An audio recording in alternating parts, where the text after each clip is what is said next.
Oh, I know who Joseph is. He is a local here, but he goes by his middle name. That's why I'm very. That's why I was like, I didn't recognize the name. Oh, okay. You're probably like, that guy looks so familiar. I saw his sleeves and instantly go, "Hey, I know who that is."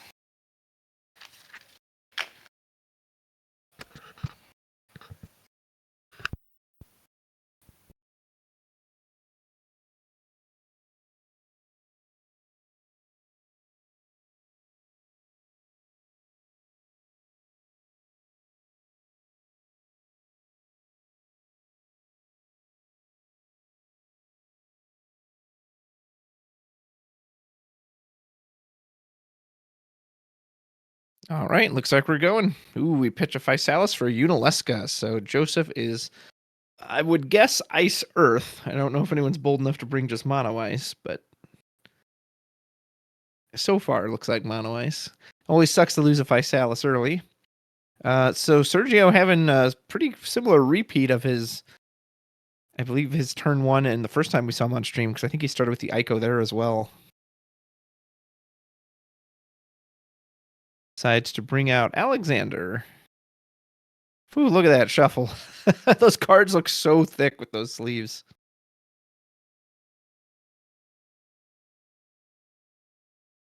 Yeah, Ice Lightning is also very possible. Usually you don't see Unalesca in the Ice Lightning, but that doesn't mean it's not like it's hard locked without that card.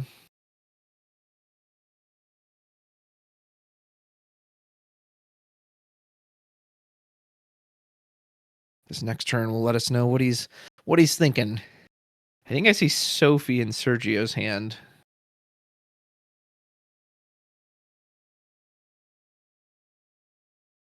And there goes Vice for Nero. Going to search out another copy of Vice. Set up to do it next turn. We could immediately start hitting our opponent's hand if we really wanted to. I mean, he's going to be ahead of us most likely. But if we don't mind losing one of our own cards.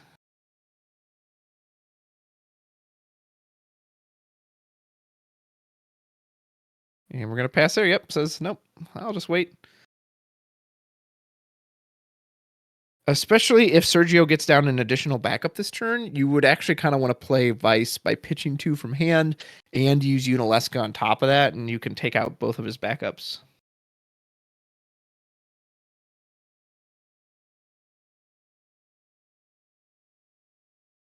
Yeah, so far we've only seen ice cards, so unless he is playing mono ice. So here's Rydia. We'll pitch Hecaton Kyre, and it looks like a spare copy of Rydia.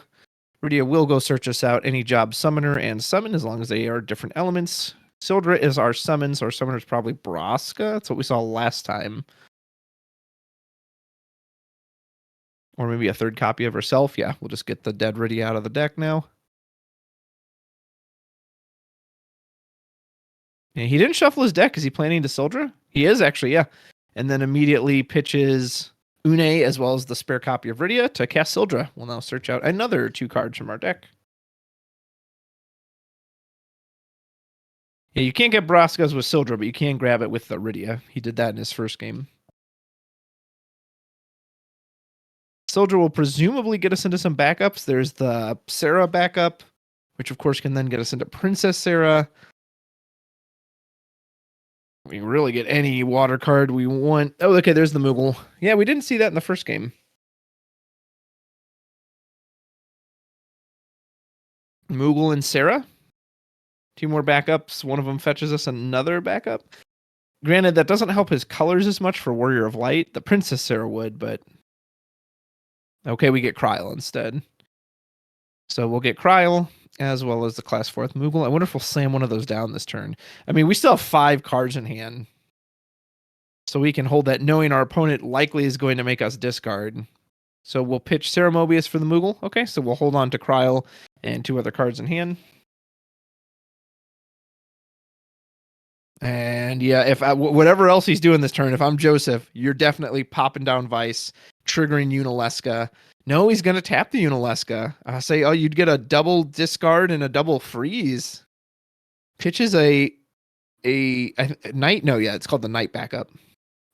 So we'll discard Braska from hand. Vice will trigger Dull Freeze, and did we not? Okay, yeah, there he goes. He picks it. Yeah, I know it's an extra card in hand, but like I really would have rather him seen use Unalesca there. You know he's got the cryo, right? Lock out a second backup. He can't play it efficiently. And he's down to one card in hand. Okay, I mean he drew Princess Sarah, so I guess that wouldn't have mattered.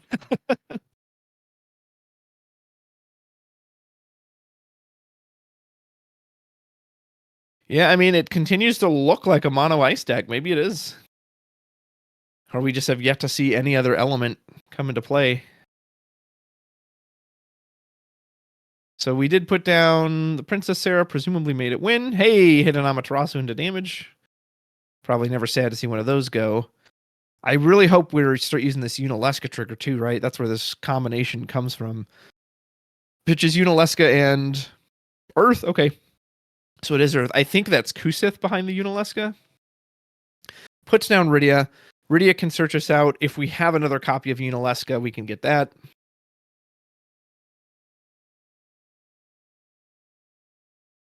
Hecaton Kyre. Ooh, that's pretty good. If we could use that this turn to break the Rydia, because he's already ditched the other Rydias, so he'll be down that card entirely. Or we could try to save it for something else, but we're set up for Warrior of Light if the Princess Sarah can tap for Wind. Whereas if you snap break that Rydia right now, you prevent that play. It looks like he's going for it. Or no, okay. That time I think he used the Unalesca trigger. So this time he did use it. We'll pitch. They both discarded a Hecaton Kyre. That's kind of funny. That still does lock out our Warrior of Light. Very nice, very nice. So it is Ice Earth.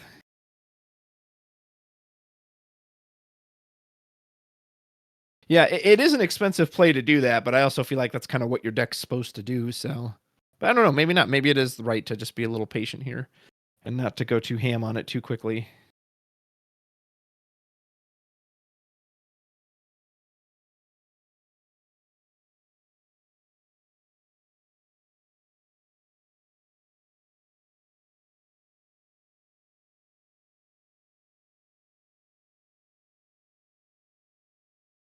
Yeah, that is a point too. If assuming the Princess Sarah's Wind, do we just pass? Yeah, he just passes. There's nothing he wants to do here.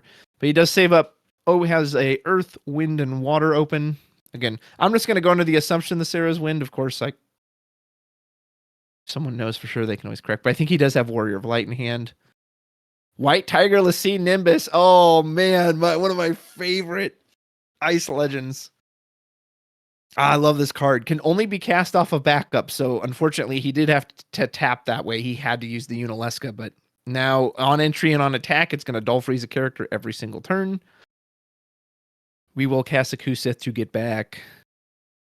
Une is not terrible. Yeah, say Une, we can bounce. If we bounce the Tiger, it's going to take a whole nother turn to be able to be replayed against. So the Tiger's a great target. Unalesca is also a great target as we'll turn off that action ability next turn. Oh, no. Okay, we missed Dragon. So we targeted the Une. We countered with Mist Dragon. All that gets removed. Draw for the Mist Dragon. Says, no Une for you, sir. And looks like, yeah, we did try to do that at the end of our opponent's turn before he untapped. So Joseph's still with 2 in hand. Sergio unable to Warrior of Light unless he can get that Moogle active. We do have Zidane, but we don't have Fire. We've got the Wind. So we have Zidane, can't use it. We have, unless we pitch Fire from hand. But we don't have Fire on our backup line. Ooh, if this Tiger gets to start putting in some work, Sergio could be in trouble.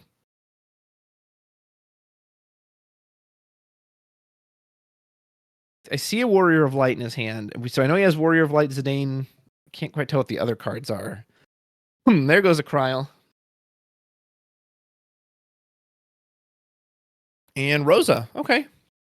Rosa, not bad. If we basically can't dull freeze her, or she can just activate herself. And she can favorably block the Vice. She could also give herself 1,000 power to trade with the White Tiger Lassie Nimbus as Joseph drops a Hilgigas. Sergio has to read that. What a great counter. So Sergio says the first character that uses an action ability from Sergio, it'll negate it and then break it. So if, yeah, that Rosa tries to use her effect, bye-bye, Rosa.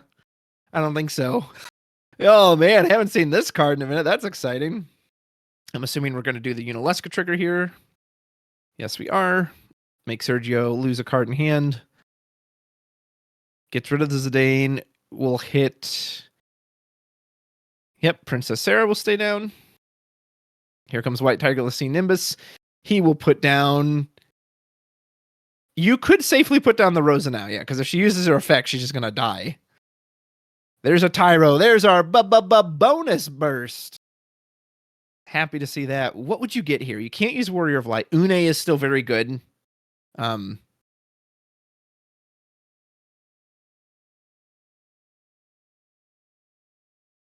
are they saying they missed the Dull Freeze trigger on Vice for the Unalesca discard? Because because we've got Rosa and the Princess Sarah. Orin is good too. Orin is a great choice. Orin will soak up all these Dull Freezes. And Lulu is our 4th point of damage. So things looking good for Joseph, but the Sergio getting the Orin is huge.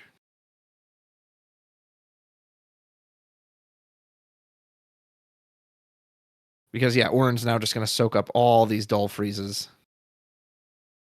Plays it out and says, go ahead. If we could get this Orin off the field on Joseph's side, that'd be huge.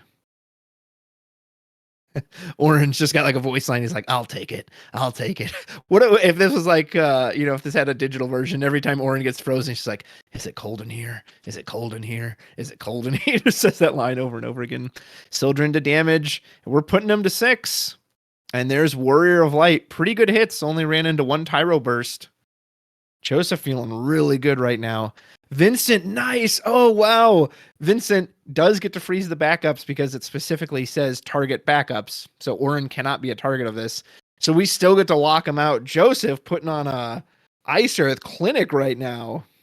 Holy moly. Sergio just not getting to play the game he wants to. And he's got the Rose ability and he can't use it because that damn that damn Hilgigas is sitting there just like, yep, go ahead. Please activate yourself. So I can activate so I can crush you. I mean, we need something. There's a Porum. I mean, Porum can turn off the Tiger's freeze, but it's still coming in as a 9k body. Can't use Warrior of Light. We can't Zidane. We have Mist Dragon, so we could try to dig for a card. I don't know how good that's going to do. Yeah, I mean, Joseph's just in a position where he can just swing over, right? Do we have a Shantoto? We do. We actually had 2 Mist Dragon. Oh my goodness. If we have a counter Mist Dragon. Nope, he does get it removed. He draws a Sarah back up. That's not going to help us. At this point, Porum might be the only forward he can put on the field, which can't actually. Porum can't even use its well. So what you could do is put out Porum, use its effect to have Hilgigas break it, and now your Rosa is available. Although again, then Rosa's presumably just going to die to the. Well, no, yeah, that's probably your best bet. Porum bait out the Hilgigas. Then Rosa can at least potentially make herself a 9k because Orin is still going to eat up all the Dull Freezes. Although you still you just swing with the Tiger, even if she trades with the Rosa. Okay, you swing in with Vice and Vincent. Like I don't see a way out of this. He's going to use the Fenrir on the White Tiger Lassine Nimbus. Had to pay for it though. Had to pay a full 3 cost. That's good though, because now the Rosa can pump herself to 9k. So that's not bad. So we gave ourselves a chance here. Still not in a great position. And again, it's one of those games, he's already on 6 damage, so how do you possibly turn this around and start hitting your opponent? But you know how you do it? 1 turn at a time. If Joseph has any way to knock out one of these forwards, which I don't know what that would be since he's going to have to target Orin. If he's got Vincent special, that would be huge. Any kind of summon. That was losing the Tiger. I don't know if there's a way Joseph can win this turn. Like Heka would wipe his own board out. So that's not really worth it unless he can somehow bump Weiss or Vincent. He's probably making that math right now. It's one of those nice turns where, again, Sergio has nothing in hand. So you don't have to worry about any kind of counterplay. Everything is on the field. He will play a Geomancer, gain a crystal. Robel Akbel would be pretty nice.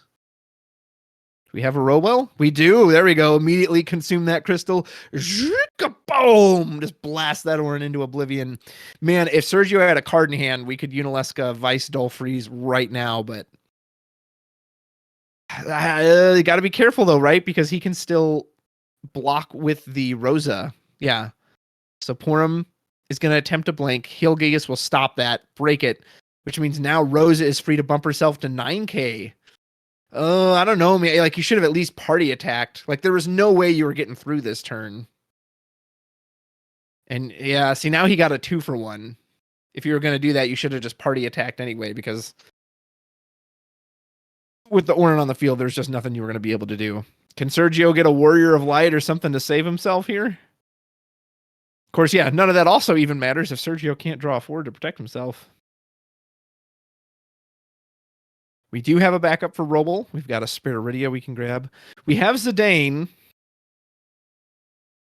so we can block. And Galoof. Oh, well, Galoof's pretty good. I don't think we have a huge break zone. No, we've got more than I thought. I know it got Mistdragon earlier. Okay, yeah, Galoof's quite good. I mean, of course, he's going to be meaningless to a Dull Freeze, but we're not presenting that on the board at the moment. You're still going to make Joseph draw into it.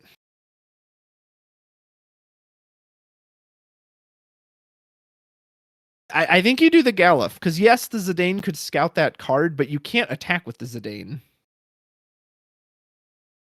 He's even pitching a card from hand, essentially, to give him one extra number for the Galoof.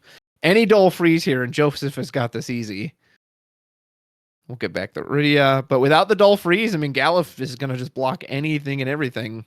Tiger? Tiger? Oh, Prish. Yep, that'll do it. Prish, well, bam!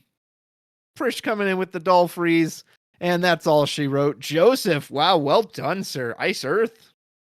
Saying, don't forget about me. Why did everyone stop playing me after Florida? No. I'm making an impact here, sir. Man, Sergio got a really good setup too, but Joseph applied the right amount of pressure, so very well done. Being able to lock out that, Warrior of Light isn't very threatening when it's just a dead card in your hand that you can't do anything with. Woo, Sergio got up quick. That man is ready for a break. He almost Go ahead. I just sent Ghoul to go get Joey and see if he wants to come over here and chat with you for a little bit about his win. Is Ghoul not playing? Oh, he did. He won his match. So okay. He's currently 1-2. Gotcha. Good for him. Yeah, congrats to Joey. Oh, cool. Yeah, I hope he comes over to chat. I'll be happy to. Didn't take too long, about 16 minutes or so.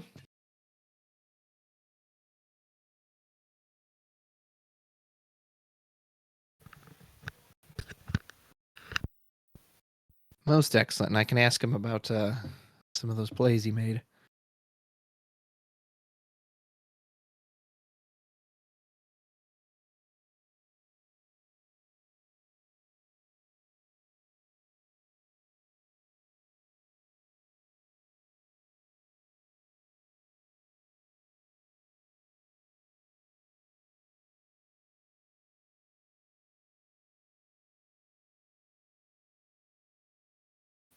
Brought him in. Here he is. Oh, thank you. Hello. All right. Hello. We've got a special interview for you folks with the winner of our match on stream. Is this Joseph Goldstein? Yes, sir. Hey, congratulations, sir. Well done. Thank you. What's funny is when you started that, there was speculation like, what is he playing? Because it was so long before we saw the first Earth card that we were like, is he just on mono ice, or is he just not seeing the lightning, or like, what is he on? And then, oh, okay, finally got the Ice Earth. So what prompted you to bring Ice Earth today? Honestly, from a few of the decks that I had, Ice Earth felt like the most competitive of the set. I initially planned on coming in with a Shiva style deck, but with Mistdragon running rampant as it is in the meta right now, there's not really a place for it. In practice, it's felt pretty good into most decks. With the Rainbow Iridium matchup, you get a chance to Dull Freeze out the backups, keep the Wolf from coming out. To mono Water kind of feels pretty back and forth, at least with that one, to be honest. And then with Soiree, it's pretty favored. Yeah. So out of the top three matchups being played, it felt like one of the ways to go, at least with this one, especially with not as many people playing it. Maybe people aren't as prepared for it. Right. Yeah. If the stream was anything to indicate, that was huge. I don't know if he ever talked about what was in his hand, but he did have a Warrior of Light for quite a while there at the end. But you were doing such a good job locking out his backups that it's basically a dead card for him at that point. That's what I was hoping for. And once he had the 4 colors down, I just have to assume at any point in time, once the 4th color hits, that Warrior of Light's an active card. And considering I wasn't really drawing or removal, I just have to keep the backups down and force myself into that position of keeping him from getting there and hope he doesn't draw an Ashura or something to reactive. Yeah, I have to ask you about White Tiger Lysine Nimbus because that is one of my favorite Ice Legends. Like, it's such a cool card, but I've seen a lot of Ice Earth players cut it, presumably for the reason that while everything on it is great, because you have to play it off of backups, maybe that turns some people off. But I love it, and so I was so happy when you played it down. Tell me about the Nimbus. Why do you put him in there? For the Nimbus, the way that the meta is going right now, outside of 13, it's a very slow game plan. Rainbow Iridia takes a while to get going. Mono Water takes a while to kill you. And even with a bunch of other decks being played, it's a much slower meta than it's been before in a while. So I realized going into that point in time that you get to a point where you have multiple backups and Lysine Nimbus can come out. He's also at 9k, so he gets over the Hecaton threshold, so you can eventually board wipe with your own Hecaton. He stays on board with 1,000. Dual freezes out of backup potentially into things like Iridia deck, and then they're still stuck underneath it. It can also dual freeze and mirrors. It can just keep certain repressive cards kind of down so they can't do too much. It's just rough when Warrior of Light and Rosa come out together because at that point he's just worthless. That's Right. the only situation where it feels kind of bad. Can be pitched for either element too. Yeah, great choice. I absolutely love that. So speaking of the Rosa and the Warrior of Light, hello, Mr. Spicy Tech with the Hillgigas. We saw that. We were like, hey, I haven't seen that card in a minute. And I know Sergio had to read it as well. Great. I mean, yeah, there's so many action abilities. So obviously seems like great include. Was there any other reason you put it in, or was it just like, hey, I got to stop all these action abilities? Mostly for that. I'm also on Mira as well, which came up in the round 1. I was at 1 damage into a mono water matchup where he dropped a Porum out, and I dropped out the Gigas, forced out the activation from it so he could eventually get out a monster for a blocker, and then I just dropped the Mirror the next turn on 1 damage to replay the Gigas, and then he was underneath it again.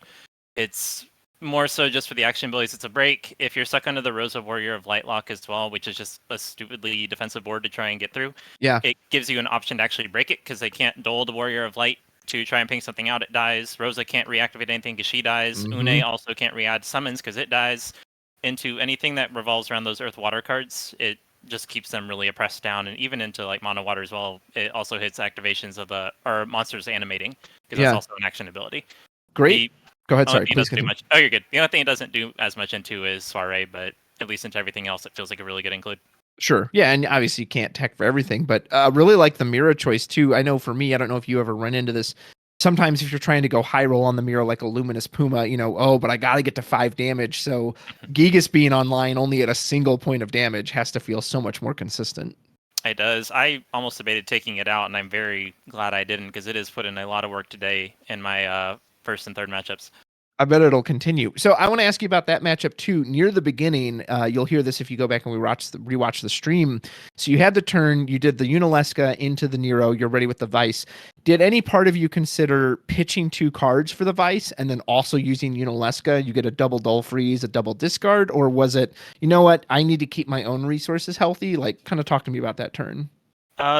That one, it felt very awkward on my end. I was seeing how much he was setting up his break zone, and he had a lot of goodies in there that I'm just like, I have to. I had a Mist Dragon in hand at that point. I gotcha. And I really did not want to pitch that Mist Dragon now because that was unfortunately what would have had to have been discarded if I went for that because I would have been left with no cards in hand, dropping out the Weiss. Gotcha. And if he got any kind of re-add, especially if Une came back or something, and even if the Alexander started to come back, if I got into a later portion of the game, like that's going to be really rough to deal with. Yeah. So I decided to play safe. Oh, go ahead. No, you're good. Sorry. Well, I was going to say, you clearly proved that was the right decision because if he tried to Kusith back the Une later and you being able to shut that off, like Une turning off both the Unileska and the White Tiger that you then had, and you can't even replay the White Tiger that turn. So that was so crucial that you were able to Mist Dragon that break zone. I was very happy to see that that's what came down to because I'm like, I don't want to sit on this card in my hand for forever, but yeah, it's considering it was already loaded with the break zone. It's like, I have to just keep it. I can't let him get anything from there. Yeah, dude, you crushed it. You have a spicy deck. You had a fun play style. Those are kind of all the questions I came up with on top of my head. Was there anything you wanted to say? Shout out to anyone while you're here? I guess if I can give a shout, just shout out to the whole DFW crew here. They've been wonderful in helping everyone get prepared, wonderful community, and to the whole Final Fantasy community as a whole. This is, out of all the card games I played over the years, it's easily been the best community I've ever been a part of, and I'm very happy to be a piece of it. Awesome, man. Well, again, a hearty congratulations for your match in round 3. I hope we get to see you in Top Cut because I really want to see that Helgigas come out some more in the White Tiger. So you got a special place in my heart for him. I appreciate you, man. Thank you. You bet. Take a break, sir, and we'll see you later. Sounds good. Take care. Bye. All right, folks, that was Joseph coming over, kind enough to lend us some of his time for an interview. Always nice when you've got some time between rounds, and because I know as a player too, sometimes you're like, oh man, I need to run to the bathroom really quick, or I need to do this. So it's great when those rounds end early. But yeah, I really love that tech. Hilgigas, you know, I've said for a while, there's not a lot that hates on action abilities, but if you can find something, and Hilgigas is so nice. Obviously you have quote unquote ways around it like we saw with the Porum there, but you're going to lose something, right? Like you're going to lose something to it, presumably. So really cool deck. Hope we get to see it again. All right. So that is round 3. If I'm not mistaken, lunch is after round 4. So we will get one more round in before lunchtime falls upon us. Yes, that was the initial thing. Let me go confirm to make sure, because since we're running just a little behind, it's now. Oh, okay, sure. So let me make sure that that's what they're still doing, and I will let you know. All right, sounds good. Get a lunch update here. Yeah, there's Helgigas, there's Opus 6 Leviathan. I want to say there's I think there's a Green Mage backup too, or some kind of backup that's similar. You dull it, you pay water and maybe something else, or maybe 2 water, and you break it, and you can just pull that up really quick. All right, so yes, Lisa just confirmed that we will have one more round and then lunch. Excellent. Most excellent. What is everyone getting for lunch? You don't actually have to say that. I'm just asking. My wife said that she wants Rosa's tacos. So. Ooh, that sounds delicious. I'm about to say I'm unsure about everybody else. Let's see if we can find that Green Mage. Because there it is. Okay, so... Oh, actually, you don't have to pay anything extra. Opus 5, 2 cost, water backup, Green Mage. You can dull it, put Green Mage in the break zone, choose one action ability, cancel its effect. Obviously, that takes up space on your backup line. But yeah, and Jack Block, of course. Jack Block just stops everything. Says, nope, I don't care. I've always wanted to see, of course, the Jack Block is always quote-unquote advertised, right? Because you can see the 5-cost Jack sitting on the field. I would love to see one time someone Tama in or somehow give it back attack that... There's just this whole stack, 10 plus triggers on this stack, and you slap this Ject in out of nowhere and go, actually, cancel all of it. Jack Block! That'd be so cool. Yeah, I saw someone running in the RVA this past week, the Emperor, just for such a thing, and the Emperor is great because it doesn't create a stack of any kind, right? Like, even that Green Mage makes a stack when it does it, whereas the Emperor legit just enters the field, says, nope. Whatever you're playing, I don't care if you've got the Rosa, Warrior Light, Une Lock, doesn't matter. You cannot use any of that, so bye-bye. Very, very cool card. All right, well, we've got about 3 minutes left in the round. We'll have one more before lunch. I'm going to go take a quick break, run to the bathroom. Feel free to grab yourselves a snack. We've got one more round before we head off to lunch, and we'll get to see who we've got on stream next. Hope we get to see another new deck. It was really fun. See you in a bit. Don't go anywhere.